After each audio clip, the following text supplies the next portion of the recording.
Okay.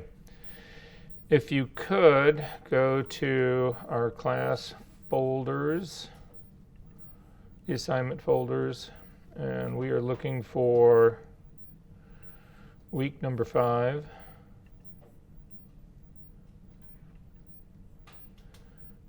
And maybe not week number 5. Hang on one second. Let me see. Yeah, in week number 5 and inside, let's just do this on a fresh copy. You don't need to, this isn't something you're going to turn in. So it's going to be a fresh copy of the file 081025 ver_fashion. It's the one that you were knocking out before that I asked you to knock out the 3 different ways. If you could just open that guy up, that'd be great. Are you able to find that? Okay. First, just again, always standard operating procedure, Command J, make a copy of that just so that you've got a protective layer that we can actually work this on. So I'm going to go through really quickly. I'm going to do our first method, and the first method asks you to use channels and levels to actually do this. So I'm going to go looking. What I'm trying to find is the greatest contrast. It's not really so much between her face in the background, but her hair in the background. The hair is the challenge here. I could use the pen tool to knock out her face with no problem at all, but the hair is the challenge. So that's the channel that I'm looking for. So I'm going to select the red channel. And the red channel separates the skin from the background really well, but it's horrible for the hair. There's no separation at all. So the red channel is dead to me. I'm going to go to the green channel, significantly better. It separates the hair from the background somewhat better. And then I'm going to go to the blue channel, and the blue channel is actually worse. So my green channel is the place to actually do this. So I'm going to copy the green channel simply by dragging it down onto the little plus at the very bottom of the channels palette. I'm going to double click on it to rename it, and I'm going to call it Channel Knockout. And say OK to that. And then again, I would simply put down my points to actually increase the contrast between the background and the hair. So I'm going to zoom in to the hair that's on the upper right side of the image.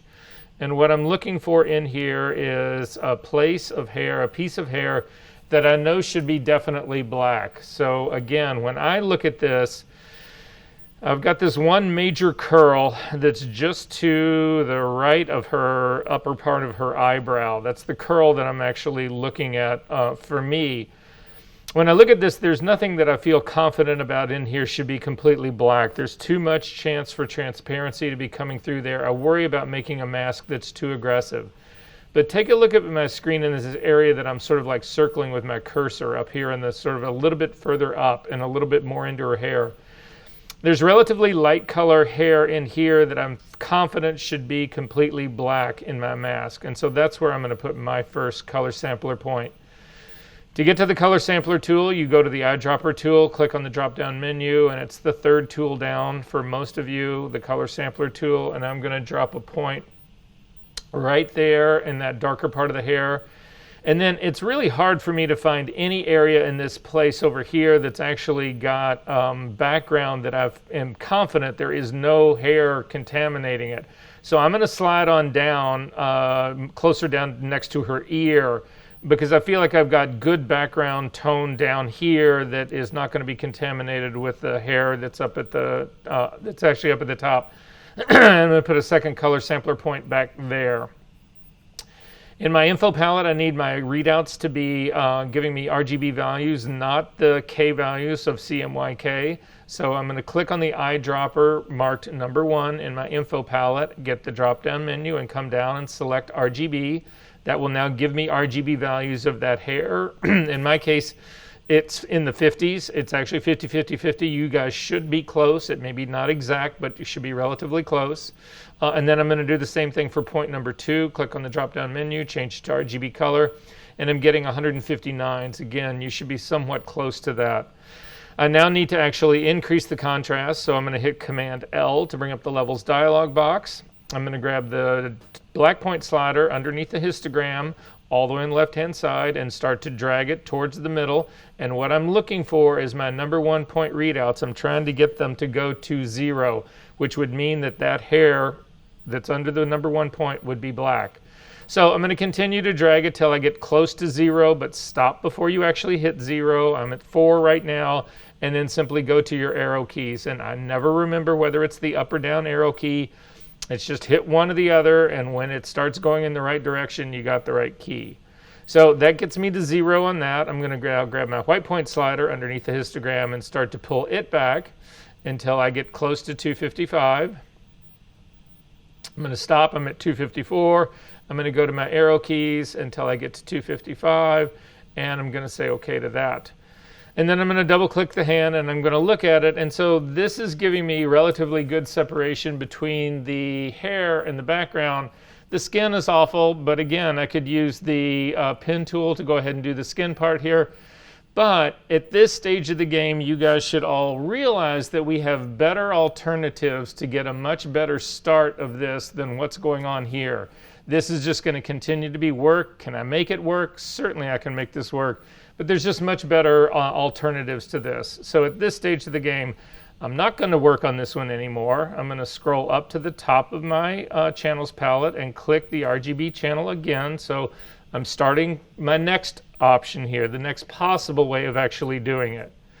So the next possible way of doing it is color range. And we went over color range in this class, albeit not as in depth as maybe everyone would have liked. So we're going to do that part right now. To get to color range, it's under the select menu. So come up to the select menu, click on the drop down, and color range is one of the options. And color range simply allows you to target color or tone in your image. So you can see at the very top of the color range dialog box, there's a select drop-down menu, and by default it starts at sampled colors, and that's the one most of us use. However, you can look at the others. If you click on that drop-down menu, you'll see that you can pick reds, greens, blues, cyans, magentas. You can also pick highlights, midtones, and shadows, and you can also pick skin tones. The skin tones are predominantly Caucasian skin tones. So for me, that shouldn't be there. It shouldn't exist. It does a bad job of it anyway. So I don't really, anyway, no one ever uses skin tones. That's all I can tell you. It does a fair job of doing highlights, midtones, and shadows. If you pick the highlights, for instance, you'll see that you get a slider, 2 sliders up at the very top. In the highlight range, you'll also see that there's a preview, very small little thumbnail preview of what Photoshop thinks are highlights.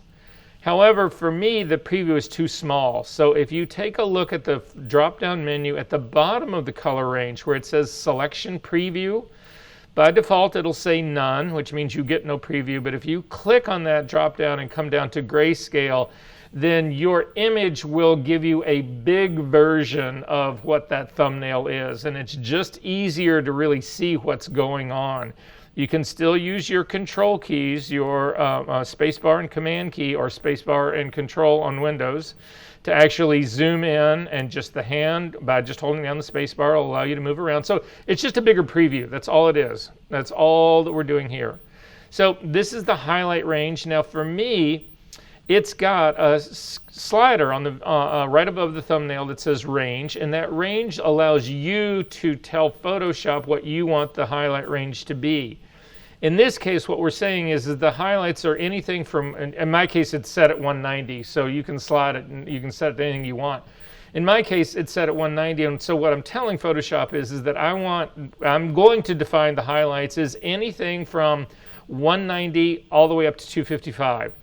If you start to drag that slider up, so I just drug mine up to 223, you can see that my range is getting smaller and smaller and smaller because I am defining where I want that range to actually be. The fuzziness slider, again, we talked about this before, is that in this, when I've got mine set to, here, let me set it to, I'm going to set it to 220 just so we've got an even number that we can actually work with. You can actually type values into that as well. So if you can't hit it exactly using the slider, just type in 220. So the fuzziness, what the fuzziness is doing is it's saying, okay, anything from 220 up to 225, we are going to completely select. It's going to be 100% selected. But then we are going to taper that selection off. In our case, this is what the fuzziness slider is. So you can see if you drag your fuzziness slider way up, it's actually going to, again, change the range that we are talking about in here. So what the fuzziness slider says is that, okay, you want to select everything from 220 on up to 255, 100%. But with the fuzziness slider, you're saying, okay, we don't want to just cut it off at 220 and have everything from 220 to 0 to be black. What we're going to do is we are going to ramp that down slowly. So as you start getting closer to 0, less and less is selected. So it's a way to soften the edges. You'll notice if you drag it all the way down to 0, you get this very hard pixelated value result in the preview. So it's sort of an iteration that you're playing around with both of these guys when you're working in the tonal ranges, the highlights, the midtones, and the shadows. In our case, I don't want to do any of that. I want to come up to sampled colors. And in sampled colors, this actually lets me pick the color that I want to select. So in this case right now, with my grayscale still selected, I can't really see where the green is. So you can go down to your selection preview at the bottom, take it back to none so that you can find the greens. And then with a sampled color selected, your cursor will look like, oh,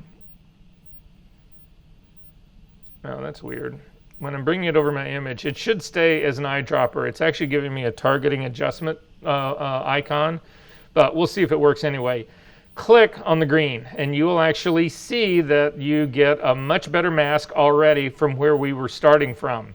However, it's not ideal. Again, I'm going to then click on my drop-down menu to make my image the grayscale part.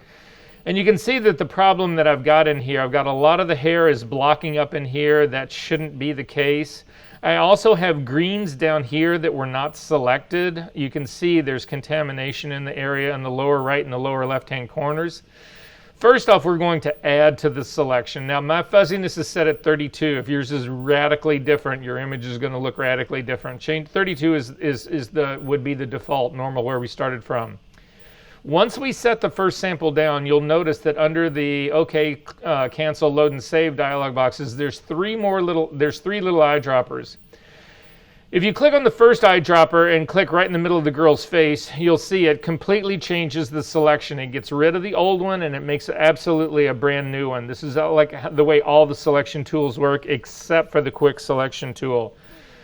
You can come back and click on the green background again and it will go back to the green background. However, I want to add to this green background, and to do that you can use the plus eyedropper. So what the plus eyedropper does that the regular one doesn't is it doesn't resample a new place. It actually simply adds to the one you've already got. So I'm going to click on this guy and I'm going to bring it over, and you can see there's a lot of contamination that's actually in the green area that's down in here.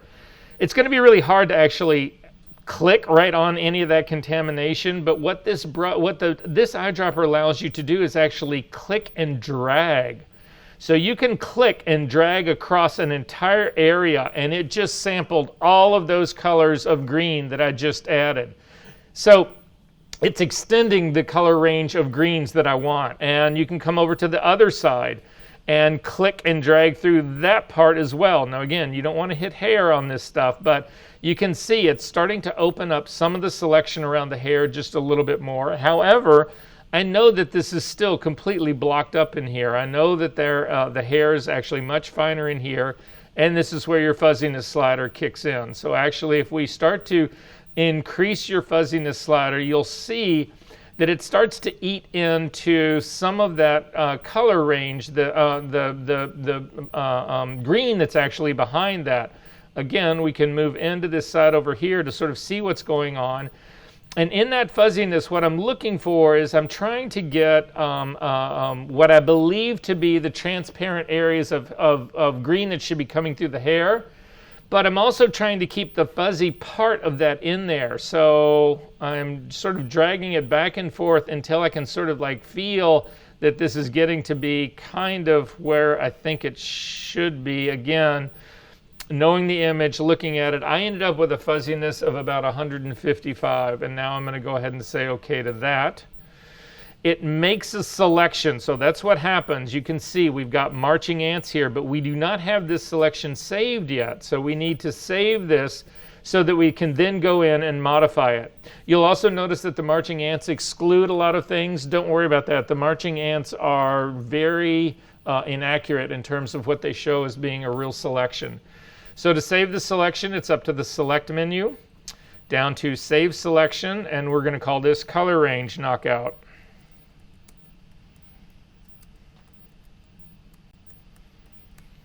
And say OK to that. Command D to deselect, and then we'll go look at it. So here it is. And you can see, again, it's not a bad place for us to begin. I can still see stuff in her eyes. I know that as I go over here, I'm looking at my info palette. I'm looking at the left side of her head.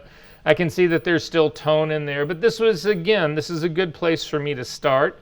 If you look at my color readouts from the previous one, the ones that I had actually put on that one piece of hair and on the other, on the background, it's actually at 255 and 0, so those parts are right.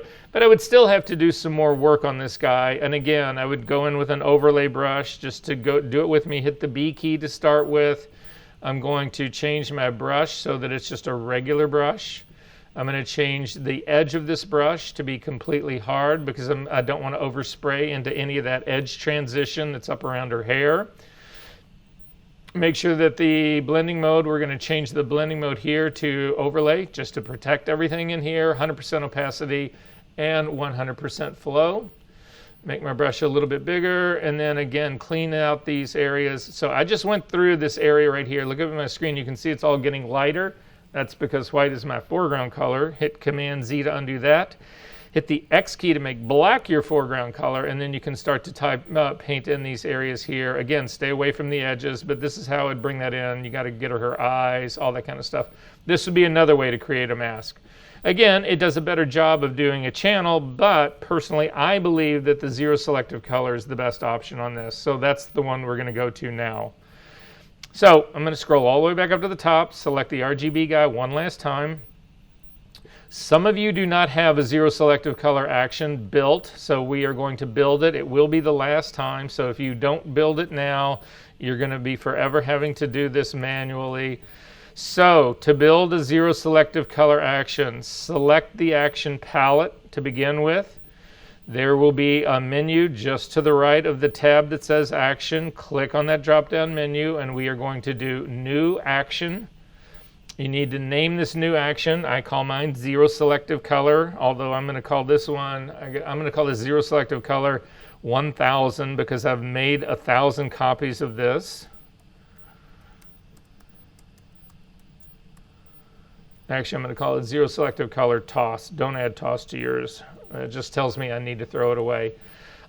I do have multiple sets of actions. The sets of actions are merely collections. You'll see there's little folders. If you've never made another set, all you're going to have is the default action folder, and that's where you can actually leave this guy. And then hit the record button. Once the record button is hit, every move that you make is going to be recorded as a part of the action. Come over to the Layers palette now. At the very bottom, the little circle that's half black and half white is where all of our adjustment layers are. And the first adjustment layer we want to add is a hue saturation layer. So click on the fly up menu, pick hue saturation. That adds a hue saturation layer. Go right back down and do the same. Click on that same adjustment layer button. We are now going to add a selective color adjustment layer to it. In the properties panel, come up to the very top. Reds are already selected, so what you want to do is move the black slider. The black slider is the slider on the very bottom all the way to the right hand side. What that does is it fills everything in Photoshop. Everything that Photoshop feels like is red in this image, it just filled that with black ink. And you do the same thing for all the colors and all the tones in that drop down menu. So come down to the yellows, drag the black slider all the way to the right. Come down to the greens, black slider all the way to the right. Come down to the cyans, black slider all the way to the right. Down to blues, black slider all the way to the right. Down to the magentas, black slider all the way to the right. Whites, black slider all the way to the right. Neutrals, black slider all the way to the right. And then finally blacks, black slider all the way to the right. Now if your image is black, you did it correctly, everything is fine. If your image looks solarized like this, it just means that the radio button at the bottom was set to relative, not to absolute. You want to make sure that absolute is selected and your image will be black. Come back over to your actions palette. There's a little red dot at the bottom of that. That little red dot is indicating that we are recording right now. You click on the little square just to the left of that red button and that will stop the recording. To find out if you built the action correctly, throw both of those adjustment layers away. Throw away the selective color and the hue saturation. Come back over to your actions palette. You should see a 0 selective color action has now been built. There is a parent though and children underneath it. So the parent is the thing that you actually named it. The children underneath it are the steps. You do not want to start with the kids. You want to start with the parents. So select the actual line that says 0 selective color. Select it, and then the arrow at the bottom of the actions palette that's pointing to the right will run that action. And simply click on it and it runs the action. And you can see in my case that my result ends up with that solarized look. All that means is that I need to click the absolute radio button instead of the relative one, and I'm good to go. So now, in order to build my knockout, I'm going to take my drop-down menu for colors in the Properties panel up to Greens. And instead of flooding the greens with black ink, I'm going to flood the greens with white ink, which is the negative of black ink. You'll see right now in that black slider, there's a positive, there's a plus 100%. If you drag that slider, the black slider of the greens all the way to the left, you will see that it becomes a negative 100%. That is the opposite of black. The opposite of black is white. And this is a good beginning for us. If this green background was a pure green as Photoshop defines it, so that would be 0 red, 255 green, 0 blue, this background would end up being white. It's not. So what we need to do is we need to boost the purity of that green. We need to make it more pure green. That is a saturation move. And that's why we have the saturation, hue saturation slider underneath the selective color. So if you select the hue saturation slider that's underneath it, and then click on the hand in the Properties panel that's got the arrows that are pointing right and left, that's the targeting adjustment tool. Then come over to your image. Your cursor should turn into an eyedropper. If you click, it will actually sample the color. You see it's already sampled the color right in the drop-down menu. I'm no longer in my Properties panel, no longer selected at Masters. It's actually defaulted down to greens now, and you can see the color range that it's actually added here. We did some work with this last week when we were actually removing sunburns. We were working with this exact slider. However, if you simply click on that eyedropper tool in the area on your image and drag to the right, you will see that the saturation slider in the Properties panel just went all the way up to 100%. And this background gets lighter because I'm making the green more pure, and then the selective color adjustment layer above it is seeing that purity and rendering it white. If you drag I'm still holding down my mouse button for this hue saturation slider. If you go all the way to the opposite side, if we go all the way down to the left, you'll notice that the saturation got knocked down to a negative 100, which makes this area of the image, it loses all color. It's basically just a tone of gray, and that's why it's now black, because it's no longer considered a color. So anyway, I'm going to go in the opposite direction. But now remember, when we did this in the very first image, when we were sampling this, the background then was a green that was already so saturated that when I started to do this move, it actually started to eat into her hair. So it's not that you always do this move over to 100% saturation. You have got to inspect your edges while you're actually doing this. Sometimes you can bump it. It's always going to be a positive value. Saturation will always be 0 or something or above it. Sometimes you get it all the way up to 100%. Sometimes you can't get it up to, you can't take it beyond 0 at all. You can't move it at all, or it just starts to tear the hair apart. So I'm going to zoom into the top of the hair and look at this. It looks pretty good to me. The way again, I like that part of it. I feel pretty good about that. So this is where I'm going to say, I'm going to start with this one. Now, we need a version of this mask. So if you look over in your channels palette, you've got the RGB version of it. However, the RGB channel is not really a channel. Again, the RGB version actually has color in it, and it cannot, real channels cannot have color. However, the red, green, and blue are legitimate channels, and it doesn't matter which one you pick. This is now a black and white image. By definition, your RGB values are identical.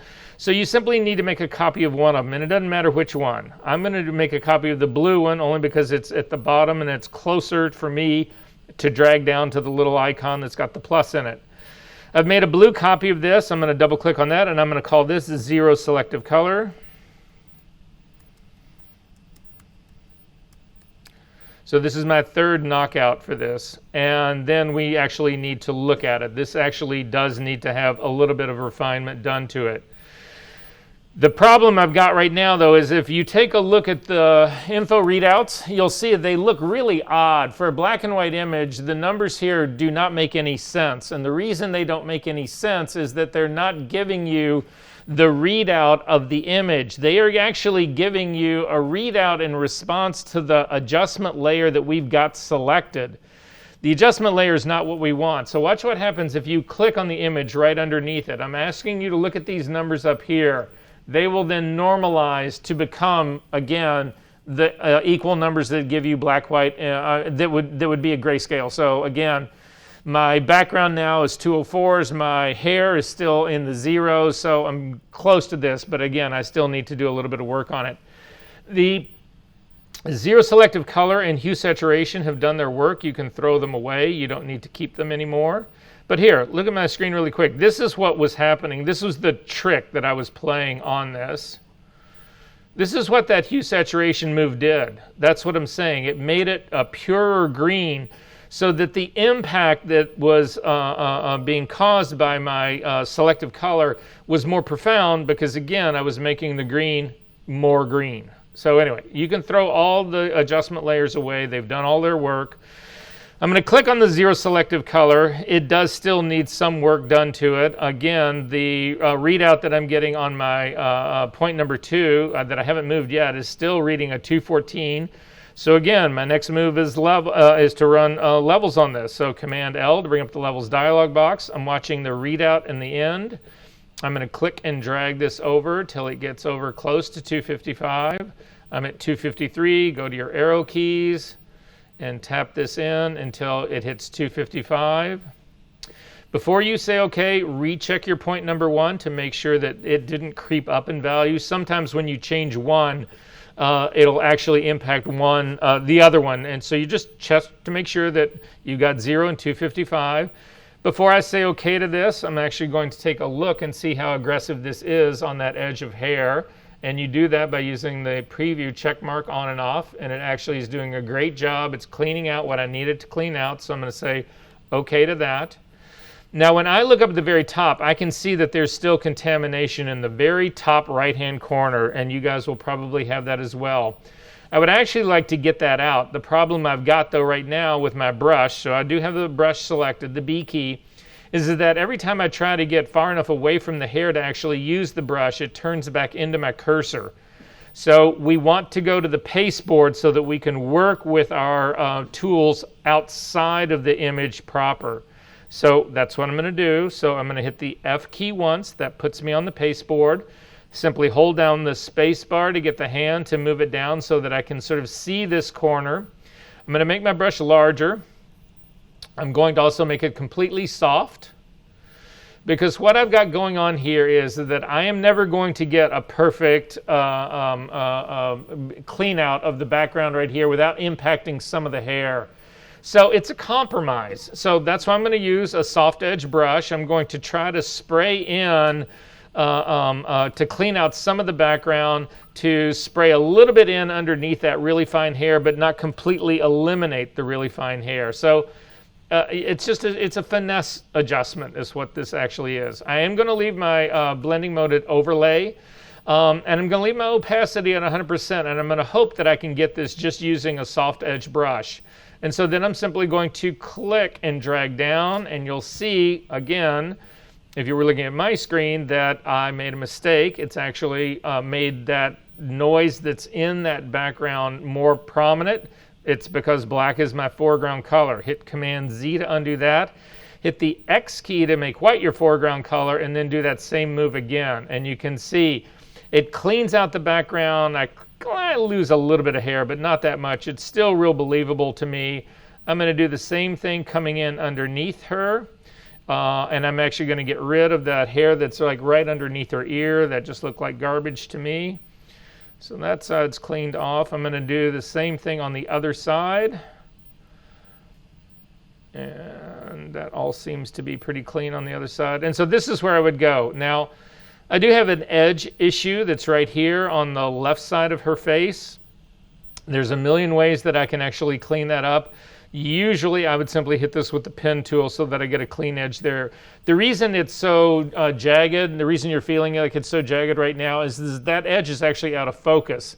And so when we did our knockout, it's actually trying to, to honor the knockout part.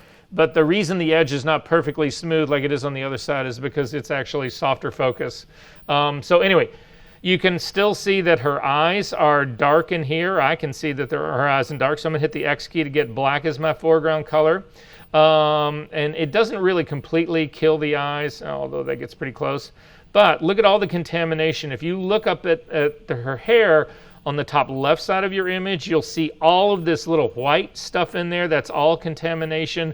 All of that needs to go. So again, using an overlay brush set to black, I can actually paint all of that out. Be careful not to paint away things that are background. You want background to still be able to come through.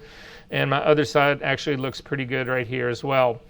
So we're going to find out how well we did with this. I'm going to come over to my layers palette. I'm going to click on the background layer, the one at the very bottom, because I'm going to add a solid color between the two of these. So I've clicked on the background layer at the bottom. I'm going to click on Add Adjustment Layer, and I'm going to come up and say Add Solid Color. I'm going to make that color white, so you can actually type in 255 for the red, tab key to 255 for the green, 255 for the blue. White is now your color. Say OK. Then come over to your channels palette. Control-click on your zero selective color to load it as a selection. Come back over to your image layer that's at the very top, your layer number 1. Add this as a layer mask. It's inverted. You guys already know this about me. You've probably never seen me make a mask that wasn't inverted. But at any rate, it doesn't matter. Simply hit Command-I to invert it, and we are off to the races. Now, what's left on this image that I would do, that I feel like you have to do on this, just in terms of the knockout, is you need to choke this edge that's on this side. We might as well go through it all. Let's just go ahead and do it all. So I'm going to go ahead and finish this part. I'm going to click on my history palette. I'm going to click on the history camera to do a snapshot of this, and I'm going to call this first state pre-choke and say OK. Then I'm going to go ahead and do the choke. I'm going to zoom in a little bit on this side. I'm only really concerned about the side of her face on the right-hand side. The left-hand side is going to need pen tool to clean this up. So I'm only going to work on this one side, on the left side, the right side of her face. So anyway, first step is to come up to the filter menu, down to blur, down to Gaussian Blur.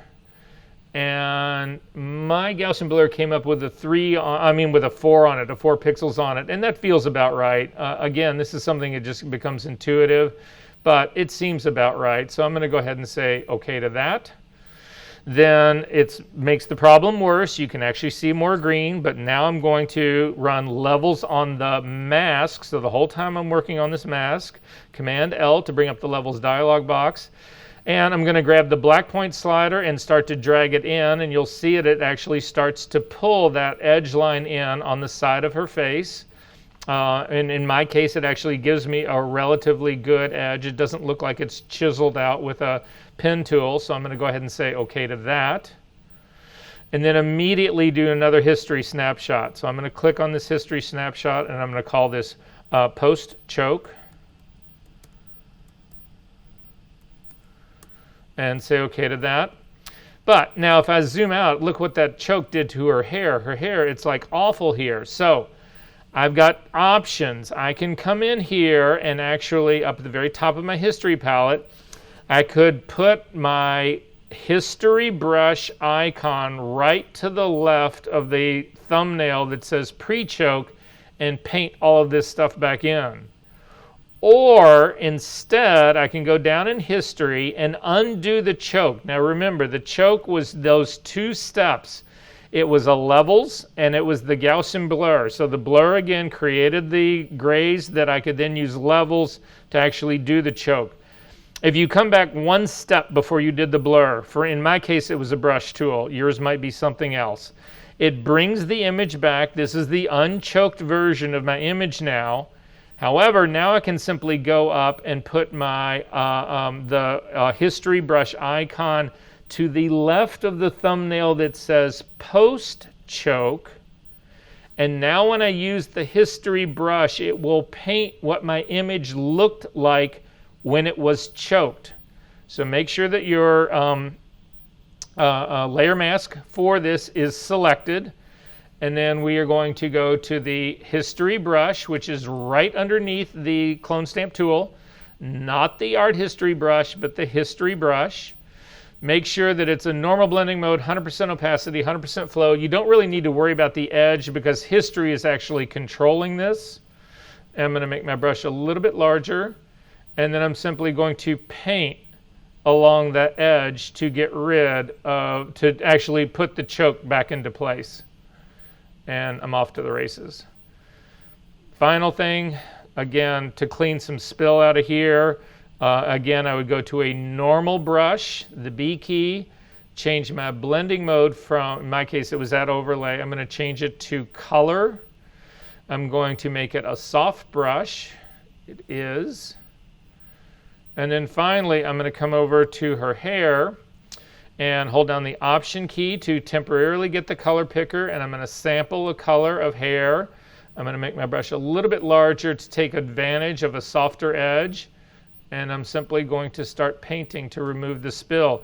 I'm going to resample another different darker color down here at the bottom, and I'm good to go. Now when you get close to her ear, you cannot use a soft brush anymore. You've actually got to go to a completely hard brush, because otherwise you will overspray hair color into her ear, which is not what we want to do. You can spot that a mile away, but now I've got a completely hard edge brush and I can simply paint down along that edge of her face and get rid of the rest of this.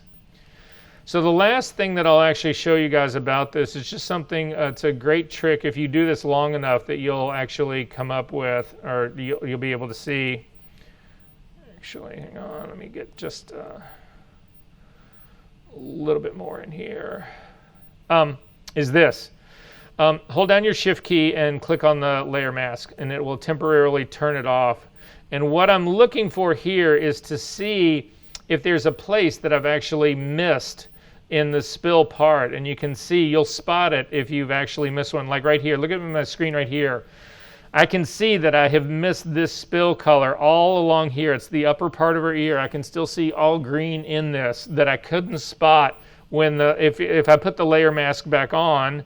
You don't see that. It doesn't look like it's there, but it is there. And so we need to get rid of that spill. So it's just an easy way to spot it. And I'll go back to my B key, sample the color here,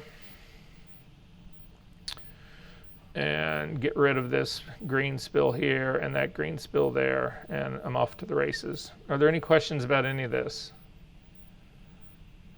All right. To get rid of this, hit the F key again to go to the black pasteboard, F key one more time to get back to the stoplights, and you can get rid of this guy, and you do not need to save this. The next thing I want to look at is a couple of the, only about half the class turned in the tonal retouching assignment. I can't begin to stress to you how important that assignment is. You will use it not only just in retouching, but whenever I'm run into a problem and I've got something that is off, tonally speaking, and I can't use a curve or a level or anything else to get it to put into place, when I go back to tonal retouching to use that method to actually lift or to push in a little bit more color, it works flawlessly every time, and it's quick and it's fast, and I'm off to the races and I'm out. But at any rate, I just want to show you a couple of examples right here, and then we're going to move on to other stuff. So,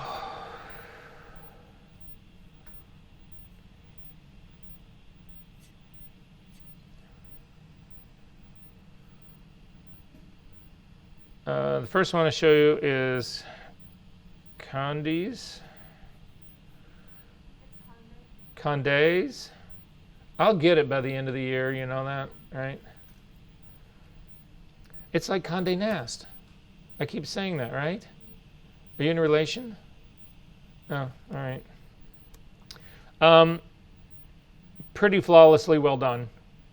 I felt like there was still a little bit too much pebbly texture in here, but that's really a value judgment kind of thing. It's really sort of how smooth you want it to be, but actually really well done. If you want to take a look at the work that she did, you can see this is her tonal retouching work, fairly complex.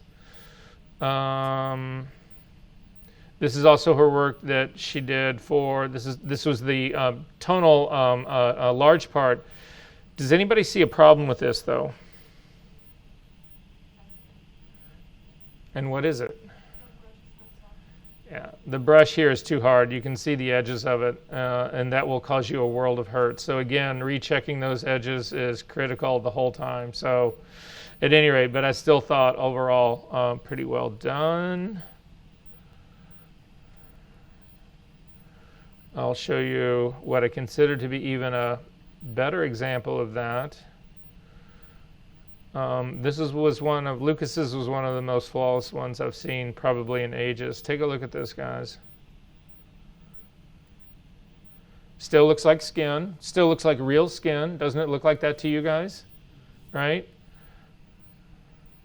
That's all done tonally. Every bit of this that you're seeing, this change, is done with that. Again, incredibly detailed, incredibly complex, but this is a $20,000 retouch. This is the secret. I know it takes a lot of time, but this is impressive. And we're going to leave it at that part. I'm not going to go through any more parts here. Let me ask you this though before we move on here, because again, we've got a lot to get through to. We've got a lot to do today. How's that sound? Okay.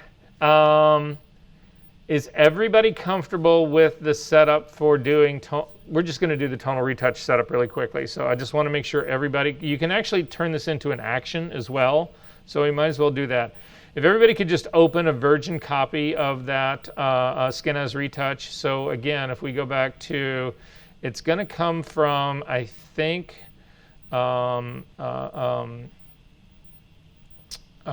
session 6. I think that's where it is. It is, so it's session 6, the assignment folder. If you can just open this up really quickly, we will go ahead and, actually we're not gonna make an action out of this. I don't wanna, you can make actions that actually pause to allow you to pick different colors and that kind of stuff, but we got too much else to get done today, so I don't wanna do that. So anyway, my first move on this is to, again, Command J, make another copy of this so that you've got a version that you can always fall back on. I rename this Pixel Retouch right away. Next thing, hold down your Option key and click on Add a New Layer. It'll actually bring open the Layer Creation dialog box. I'm going to call this Tonal Retouch Detail.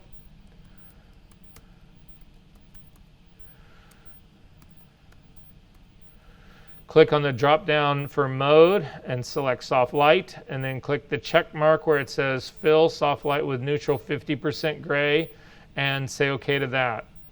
So then I want to make another one of these to actually do the larger areas. Remember, we do detail work for the small things like the texture of her skin, but then we do a larger version of it to smooth out larger areas like the sort of mustache line that she's got, the sort of the puffiness, a little bit of the shadowing underneath her eyes, some of the blotchiness of the skin.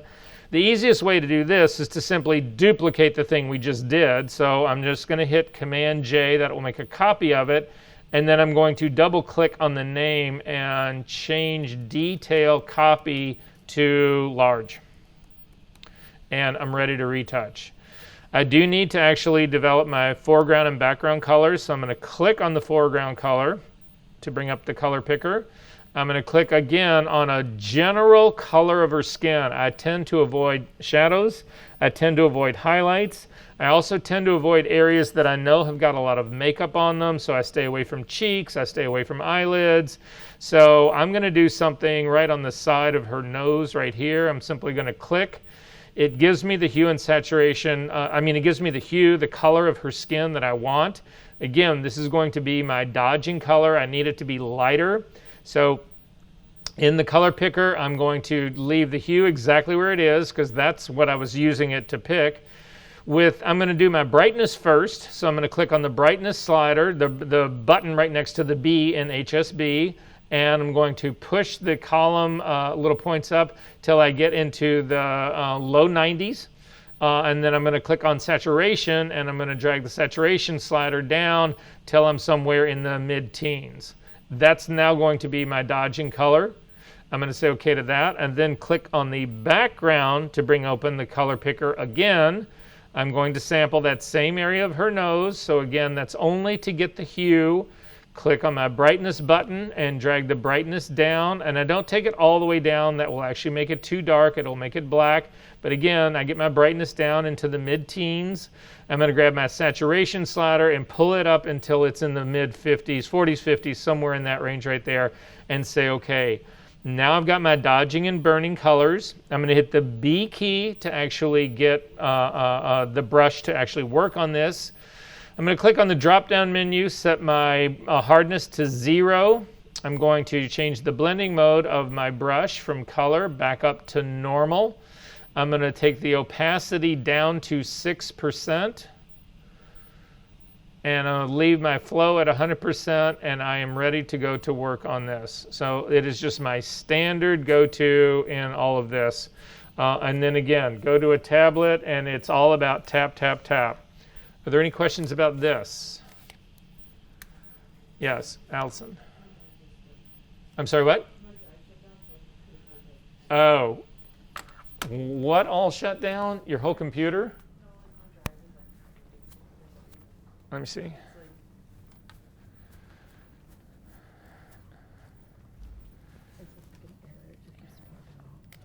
Have you restarted your computer? Yeah. Oh, this drive is fucking up. Yeah. Please tell me you have a backup of that drive. No, I just bought it. It just happened when you're and then it'll pop up, but then it'll like shut off. Like it froze Photoshop.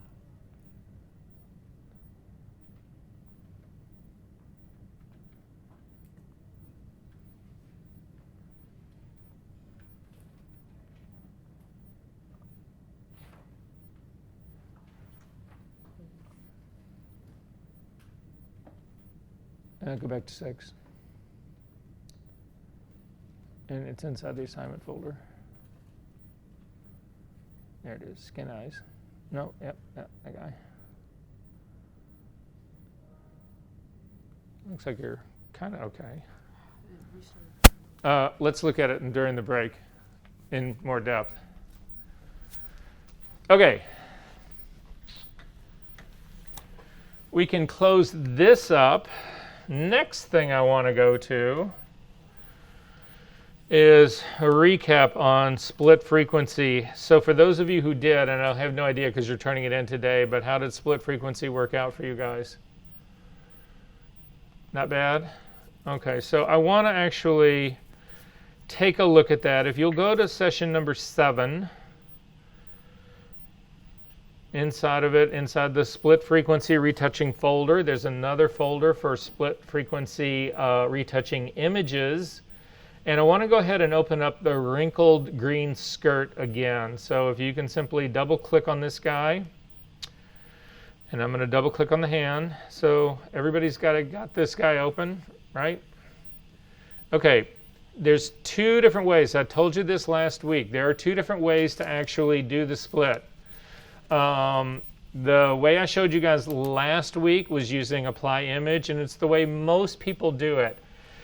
But there is a problem with doing it that way, and the problem in doing it that way is that you have to make a judgment call when you start to blur out the image. When you're getting rid of the high frequency, which again is detail. It's how far do you really go? What are you really looking at? What can you really see? So one approach, is that we start to get rid of the high frequency. I'm going to show you another approach that actually gets rid of the low frequency instead. And you can use both of these. You can actually, one can inform the other. And I'll show you why we would use another method to actually look at it. And this is really image dependent. But we're going to go through a method that I showed you guys last week first, and then I'll show you the other way of doing it. So the method that we used last week starts out with making 2 copies of your background layer. Command J, makes 2 copies of it. Double click on the one that's on the very top, and we're going to call this high detail, just to help you remember what it is. I'm going to then double click on the one that's in the middle, and we're going to call it low tone and color. Turn off the eyeball for high so that we only are looking at the low. Make sure that the low one is selected, and then zoom in to 100%. And then what I'm looking to do here, what I'm hoping to achieve in this, is that I want to blur this to the point that I can no longer see the detail, the weave of the fabric. However, I don't want to lose the, if I blur it too much and I lose like all of these areas, all the bigger, heavier wrinkles, those bigger, heavier wrinkles are the things that I want to get rid of. So I need those on separate layers. So the big, heavy wrinkles I need to keep on this low layer. Again, that would be tone and color. But the high, the actual fabric itself, the quality of that fabric, I need that to go to my high layer because that's where that is the detail of the fabric. Does that make sense, everybody, what I'm going for here? All right, so I'm going to start to do the blur. So I'm going to come up to the filter menu, down to blur, down to Gaussian Blur. And I'm going to start down to like around a 1 or a 2. And I can still see the detail of the fabric. I'm actually going to zoom in a little bit more on this guy simply because I need to make sure that I'm actually keeping that detail part of it. So at a blur of 1, so I'm going to click on this and actually just type in 1. I'm beginning to lose the texture of the fabric, but I feel like it's still there, so I'm going to take it up to a 2. At the 2 point here, I feel like I'm actually lost the fabric. I can't really see the fabric part anymore. I do still have the stitching, and that's okay. I'm not going to try to get rid of that part. And I do still have the tone that I'm going to try to smooth out. So it's these bigger highlights and shadows. I'm going to see what a 3 looks like on this. And in the 3 part, I feel like I'm still keeping the major shadowy detail part, but I have certainly lost the texture of the fabric of the actual material itself. So I'm going to go ahead and say, okay, I'm going to use a pixel value of a radius of 3 pixels, and I'm going to say okay to that. Then I'm going to turn on my high detail. I'm going to select it to make it active. I'm going to turn its eyeball back on. And then to do the split, you come up to the image menu, down to apply image. It'll open up a dialog box. In that dialog box, in the layer drop-down menu at the very top, you select that and you come down to low tone and color. because what I'm going to do, right now this is a normal image, just a normal copy of my background. What I'm going to do is I'm going to subtract all the low detail, the low tone and color that is underneath it, and what I should be left with, again, is the high frequency detail layer. So select the low to subtract, and then change the blending mode to subtract. And then you want to leave your opacity at 100%, a scale of 2, an offset of 128, and say OK to this. Now, if you zoom in on this, you're hoping that you can actually still see the fabric detail. It's hard for me to see, so we'll but you get in here and I can actually see all of the detail of that fabric in there, which is what I wanted to do. However, at this stage of the game, we need to change the blending mode of this high detail layer from normal down to linear light. At this stage of the game, hold down your shift key so that you select both the high and the low layer to put them into their own group. Yes. Where did I lose you? Okay, hang on. Nope, that's fine, hang on. All right, so we've done the blur, right? Okay. Is this working? All right, we've done the blur. Select the high detail layer. Make sure its eyeball is turned on. Come up to the image menu. Down to apply image. So take a look up at my screen and you'll see where I'm at. Let go. In the dialog box that opens up, at the very top where it has the drop-down menu for layer, you want to select the low tone and color layer. Then in the blending mode drop-down menu, you want to go from what it typically comes in at multiply. You want to just bring it down to subtract. Make sure that your opacity value is 100%, that your scale is set to 2, and that your offset is set to 128. And say OK. Now you should have something that looks like a high pass filter on top of your image. It's gray with very, very, very faint edges in it.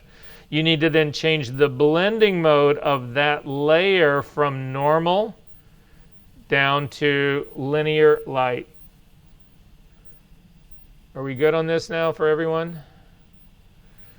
As a check, hold down the shift key and click so that you've selected or highlighted both of the high detail and the low color layers. We are going to put those into a group so that it's easy to turn all of our split work on and off.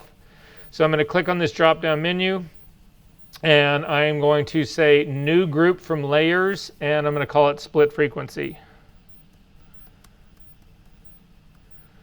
And say OK. And you'll see it makes a group, which is just a folder that if you click on the drop down, you will see indented over, indicating that they are inside this split frequency group, are the high layer and the high detail layer and the low tone and color layer as well. If you then turn the eyeball on and off for the split frequency group, if you see anything change, if anything in your image changes at all, you've made a mistake in the split. That's why we put them together in a group like this. It's also easier to then, as a group, to layer mask this stuff, because you can mask the group. You don't have to mask each individual layer to do it. So there's a number of advantages. But the biggest is a check, just to make sure everything is OK. So then I'm actually going to do a quick little bit of work on this. So again, I wanted to smooth those wrinkles out. I am going to go to my tablet. It's the easiest thing to work with. So I'm going to zoom into this area. I'm going to start on the green side over here really quickly. I am going to select my low layer because that's where the problem is. Again, oftentimes I will turn off the eyeball to actually, I don't need to see the detail part. I just need to see the area that's in the bottom part that is causing me trouble. So that's what I'm going to do. And then there's a number of ways of doing this. So the first way, the easiest way, the way most people would know, is to just simply paint color directly on this. Remember, we're only painting tone and color now. That's the only thing that's on this layer. All the detail is protected and sitting up on the layer above it. So if I paint across this stuff, I'm not worried about it actually screwing up my detail, because the detail has been isolated into its own layer. So again, I'm going to hit the B key to get a brush. I'm going to make sure that this is a completely soft brush. It is. I'm going to take the opacity back up to 100%, but I'm going to drop my flow down to around 10%. And what this allows me to do is build this work up slowly so that I don't hit it too much. Now, flow can change really radically on you. Sometimes I work with a flow as low as 1%. Sometimes I'll be as high as 15. I rarely get above 15 because things just take off on you too fast. So then I'm going to hold down the Option key to get temporarily sample color. And what I'm looking to do is sample color. I don't want to sample the highlight color because I'm going to try to get rid of it.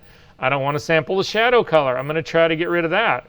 I'm going to sample some color that's in between the two. So I'm coming down on this area of her hip right here, simply going to click. That loads that color of green as a sample. And then I'm simply going to start scrubbing over the highlight and the shadow detail part.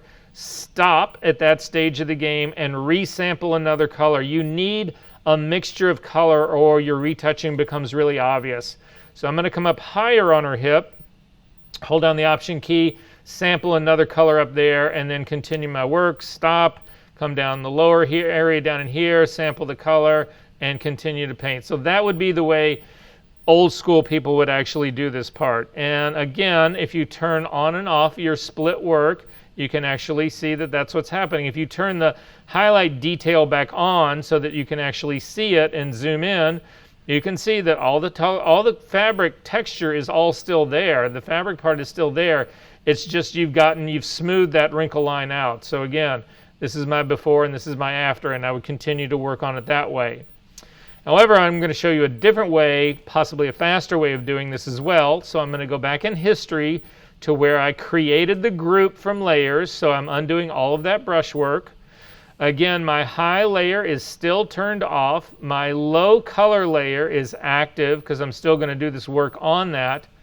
And then I'm going to change it to a different brush. So I'm going to click on my brush drop-down menu and I'm going to come down to the mixer brush.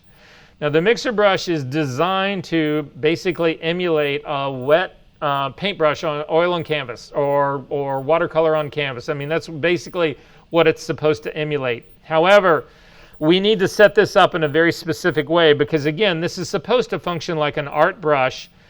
And the thing is that if you were standing at an easel painting and you loaded up your brush with, let's say, a color of green, and then you painted it onto your canvas, and then you went to load your brush with another color, there would still be green paint in your brush from the original load.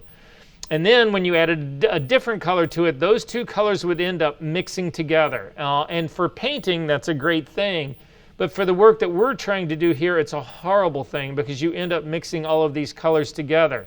So instead, what we want to do is we want to build a brush that functions like a paintbrush, but that every single time you finish the brush stroke, you get a brand new clean brush. That's what our setup is going to do. So that then when you actually start to do the stroke, it reloads from wherever you are and you get a brand new color each and every time. So that's how this is going to be set up. To do that, again, I've selected the mixer brush, come up to your drop-down menu, make sure that it is a completely soft brush. Mine is. Then if you look next to the soft brush drop-down, you'll see it looks like a brush with that's on top of a file,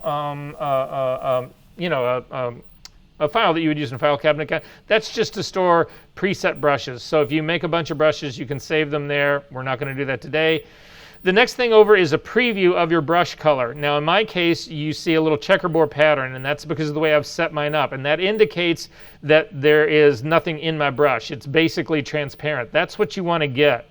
You may have a color in yours right now. Don't worry about that. The next little icon over, there's two of them. To have an icon, there's supposed to be buttons. If the icon is pressed, take a look up at my screen. See the one that's got the darker background around it? that's an indication that the button has been pressed in. If you take a look at the one next to it that does not have that black around it, that indicates that the button has not been pressed in. You want yours set up exactly like mine. So the first icon just to the right of the swatch color, that in my case is transparent, you do not want that button pushed in. If you hold your cursor over it, you'll eventually get a readout. It says load the brush after each stroke. I do not want that to happen. Then the next button over, you do want pressed in. And again, if you hover over this, it says clean the brush after every stroke. That's exactly what we want to have happen here. And if you set those up like that, you should get a transparent color swatch sitting in between them. So if you've got this as a transparency, you're in good shape. If this is not, you've got something wrong. Now by default, in the drop-down menu, you can leave it at custom. The minute we made these changes, it goes to custom. We don't need to worry about that.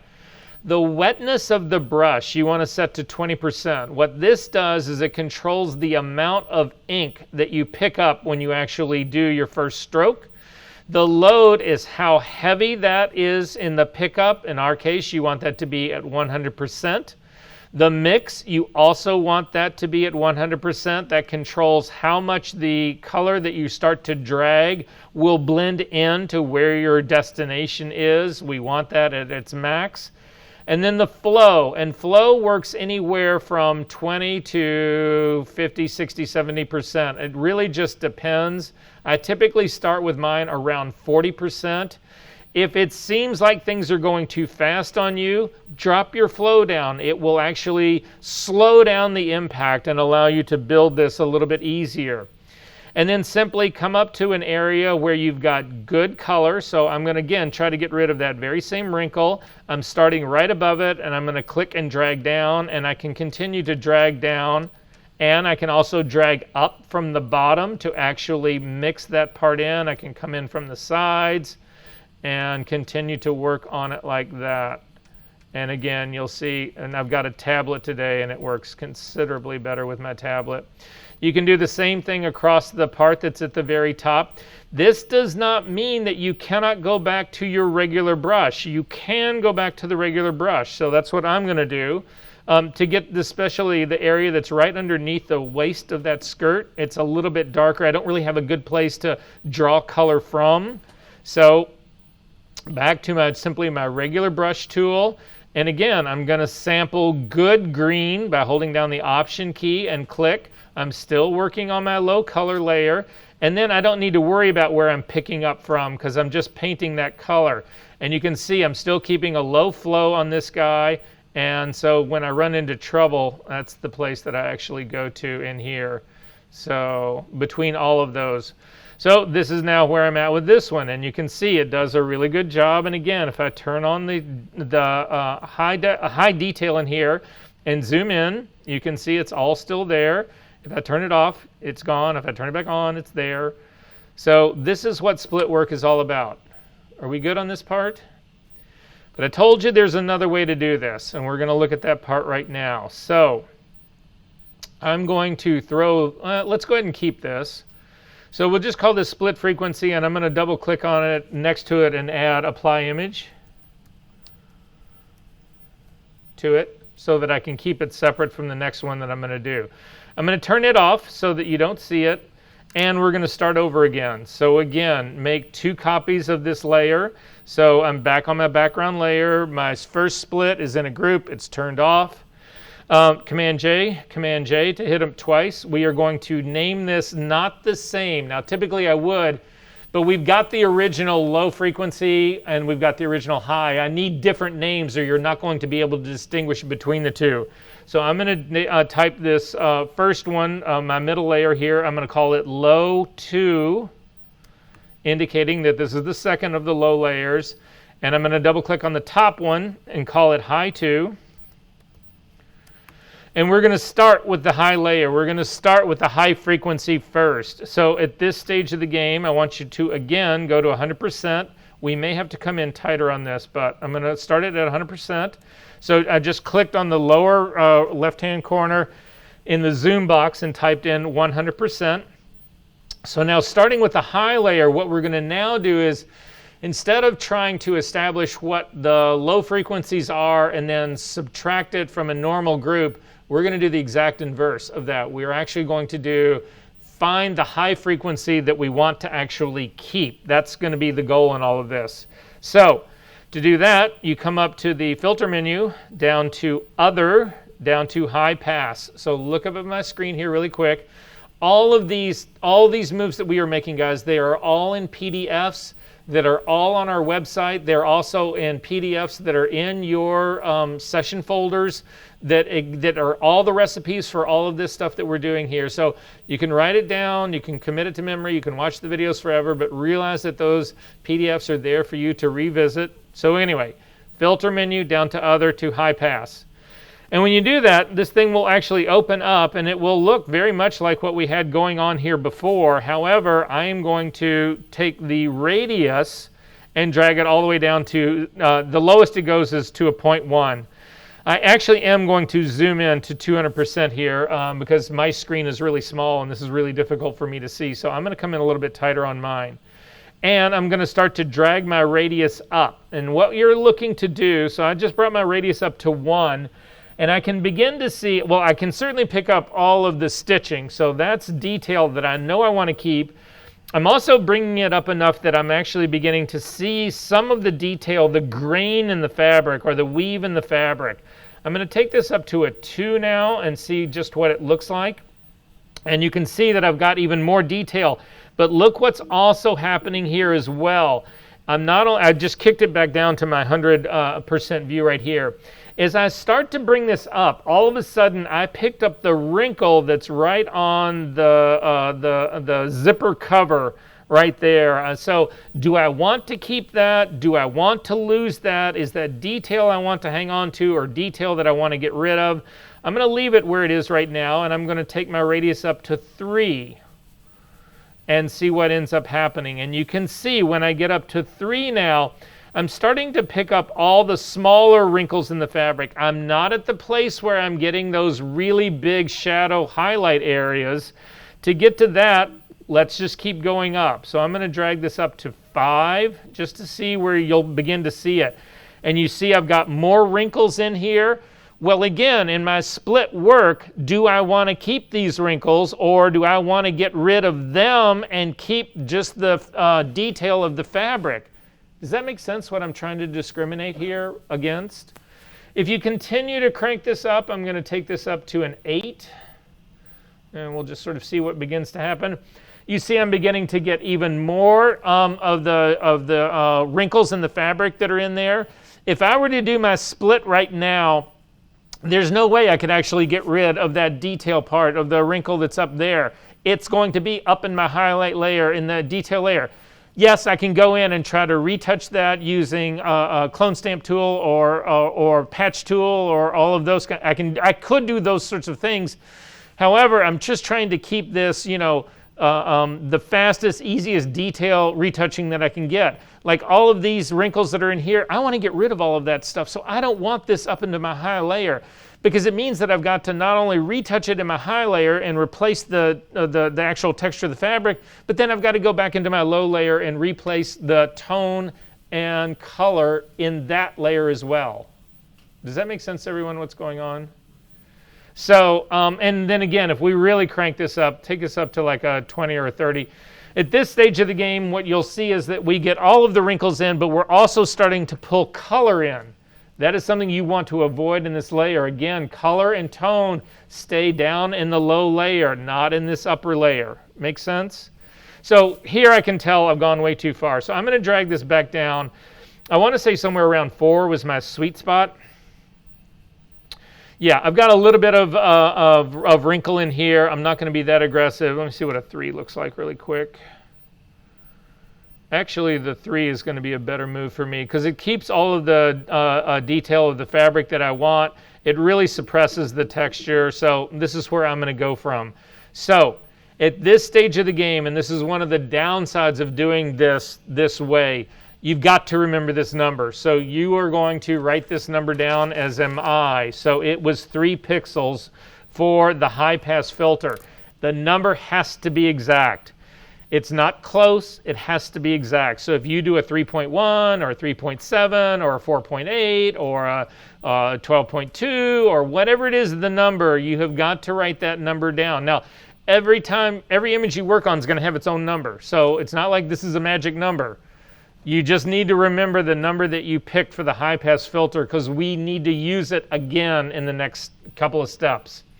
So go ahead and say okay to that.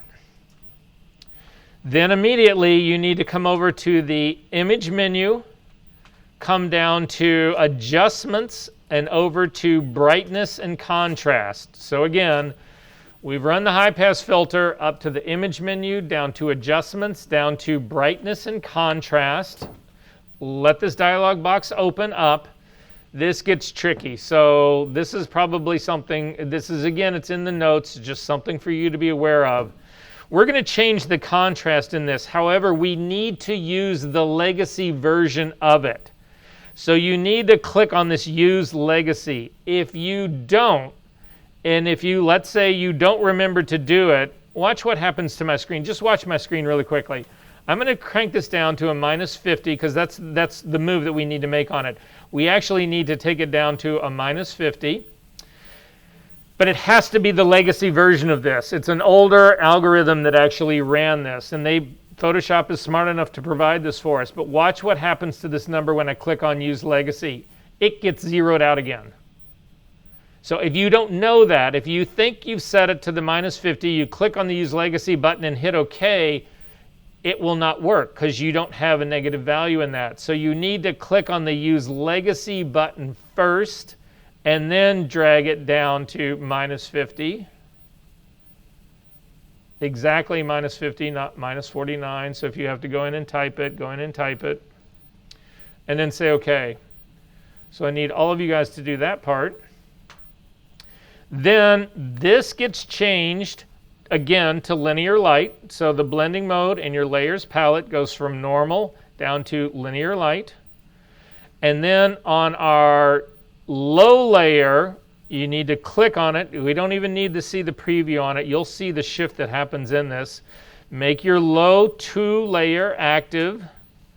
Come up to the filter menu, down to blur, down to Gaussian blur, and you've got to put in the identical radius that you ran in the high pass filter. In our case, it was 3 pixels, and say OK. And this is how you do the other split. But this way, in doing it, you get to choose what detail you want to keep as opposed to choosing what detail you want to get rid of. And again, there's some times where I struggle and I don't know, am I blurring it too much? Am I getting rid of too much high detail?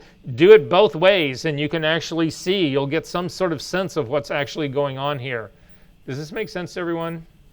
So to make sure it worked, again, hold on the Shift key so that you select both the high 2 and the low 2. Put them into their own group. We'll call it Split 2. And say OK. And then again, turn the eyeball on and off and make sure that you are not seeing any change in your image. I'm not seeing any change in my image, so I'm good to go. You can open this up. Now these work exactly the way the old one, the other set works at this stage of the game.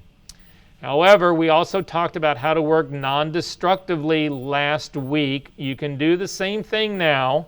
So if we want to make safety layers of this so that once we close this image up, if we ever have to come back to it, we've essentially got a version of the low layer and a version of the high layer, so that if I need to reconstruct something back to the way it was in the very beginning, I don't need to throw away all the split work. I can simply copy it from the virgin layer.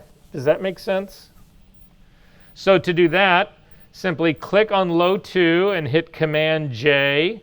It just makes a copy of it, and we only work on that copy. But if something goes wrong, I can go right back down to the version that's sitting underneath it, copy and paste into the new one, and I'm off to the races. I'm good to go. I'll show you what that looks like. I showed you how to do registered clone stamping. I'll show you another method to actually do this. It's a little bit easier possibly to do. And then for the high one, we do the same thing. So I'm going to click on the high 2 here to make it active. Command J makes a copy of it. However, at this stage of the game, we need to actually create a clipping mask situation between high 2 and high 2 copy. So you hover your cursor right over the middle in between the two, hold down the Option key, and you will get the Make Clipping icon. Click on it. You'll notice that high 2 copy just shifted over, and then change high 2 copy's blending mode back to normal. This will then give you, again, your layers that you can actually work on. So your high copy 2 is where you would do all your detail work. Your low 2 copy is where you would do all of that work. So let's do an example where we screw something up and we need it to actually be fixed. So I am going to go to I'm going to just do the same thing that we've been doing. I'm going to go to my low copy 2. This is where I'm going to do my work. I am going to grab the mixer brush. I don't even have to sample anything anymore. I can simply start scrubbing over this. And let's say, okay, that looks great. I love that part. But then you say to yourself, an art director takes one look at it and says, well, I want some of those wrinkles back. You just knocked the whole thing out. How do I get it back? Well, if I've saved this file, I don't have history anymore. So anyway, this is how you get it back. Go down to the virgin copy of low 2. Grab the L key to get the lasso tool. Select an area that's larger than what you need to fix. Hit Command J. It will make a copy of that. Drag Command J on top of your low copy. Brings all of that part back, and then hit Command E. It merges it down. And now your low copy 2 has got the original content back in it. You can't do that, things like that. We can't reconstruct these after the fact because nobody remembers how much they blurred a given image. You don't remember how much 6 months from now, are you really going to remember that you blurred that skirt 3 pixels? No, you'll have no idea. But this has already got the built-in version that you can actually go back and recover from. And the exact same thing is happening up in here. If we come up into here, into the detail part of this, and let's say that we want to get rid of the stitching. Nobody would want to do that, but you'll see it'll be a good example of it. So to get rid of the stitching, I'm going to hit the S key to get the clone stamp tool. I'm going to leave its hardness at 50%. Normal blending mode, 100% opacity, 100% flow. I only want to be working on the current layer. I'm going to come over here to the side. Again, I'm working on my safety area here. I'm going to come over to the side, hold down the Option key to sample that, come over here and get rid of the stitching. And you'll see it doesn't get rid of all of the stitching because part of this stitching is actually in the low layer. Does that make sense to everybody? That's why there's shit that's remaining here. That's why it wasn't a perfect split in this. Right? So if I wanted to get rid of that, I would again come down to my low copy and do the same thing again. I'm going to sample this area over here because now it's just going to sample color and tone, and I can get rid of the rest of it and it still leaves something in there. I'm going to Command Z to undo that part because I want to show you how to recover the high detail part as well. So again, it's that very same trick. I am in my high layer right here. Again, if I turn this off, you can see that all of that information is still there. But I'm in my high virgin copy. Hit the L key to get the lasso tool. Just select a big old chunk of this area. Command J to jump that. This is now good content. I'm going to take it up to the very top. This is actually going to undo the clipping part. That doesn't matter. I'm going to merge this down now. Command E merges it down, and then clip it over again, and I should be good to go. And again, this needs to be changed to normal, and this needs to be changed to linear light. Oh, and it actually picked up the contrast from the blending mode.